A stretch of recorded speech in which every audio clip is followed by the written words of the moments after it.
کسی دور کا ہو، اپنی بات اپنے انداز سے وہ کہتا ہے، یہ اس کی ذمہ داری ہے۔ آئیے ملاقات کیجئے مسعود حساس صاحب سے، جو واقعتاً بڑے حساس ہیں۔ آج ہمارے خصوصی میزبان وہ ہیں، اور عطر اور خوشبو کا ان کا کاروبار ہے، شاعری میں بھی پیار اور محبت کی خوشبو بکھیرتے ہیں۔ جناب مسعود حساس۔ السلام علیکم۔ وقت کافی ہو چلا ہے، اس لیے ایک مطلع چند شعر بغیر کسی تمہید کے عرض کرتا ہوں۔ چونکہ مہمان شعراء زیادہ ہیں، اس لیے میں یہ ذاتی طور پر چاہوں گا کہ جو مقامی شعراء ہیں وہ مختصر اپنے شعر کو پیش کر کے نمائندگی پیش کر دیں، تاکہ ہم بیرونی شعراء کو زیادہ سے زیادہ سن سکیں۔ توجہ چاہوں گا، مطلع ہے کہ ہمارے آنسوؤں کے گرم ساغر تک نہیں آتے۔ کیا کہنے، واہ بہت شکریہ عبداللہ صاحب، جب آپ رہتے ہیں تو مشاعرے میں جان آ جاتی ہے۔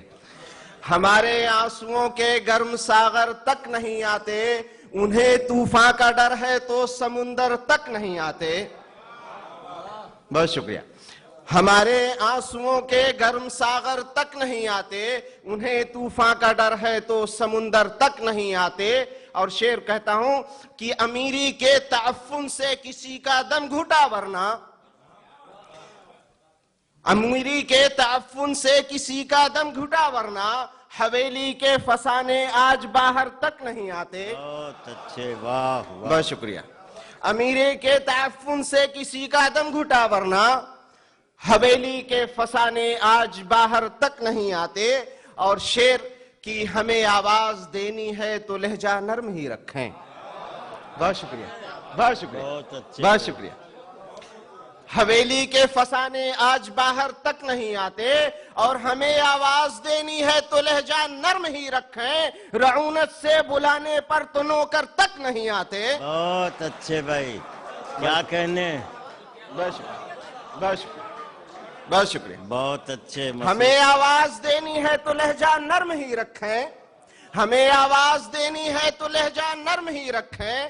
رعونت سے بلانے پر تو نوکر تک نہیں آتے۔ اور شعر پہ توجہ چاہوں گا کہ یقیناً آپ کی جانب سے پہلے کچھ ہوا ہوگا۔ بہت اچھے، یقیناً آپ کی جانب سے پہلے کچھ ہوا ہوگا۔ کسی کے ہاتھ بے مطلب تو کالر تک نہیں آتے۔ کیا کہنے، یقیناً آپ کی جانب سے پہلے کچھ ہوا ہوگا، کسی کے ہاتھ بے مطلب تو کالر تک نہیں آتے۔ آخری شعر پیش کر رہا ہوں کہ ہماری دوستی کا تار ہی کمزور تھا شاید۔ بہت اچھے بھائی، واہ واہ۔ بہت شکریہ، بہت شکریہ، بہت شکریہ۔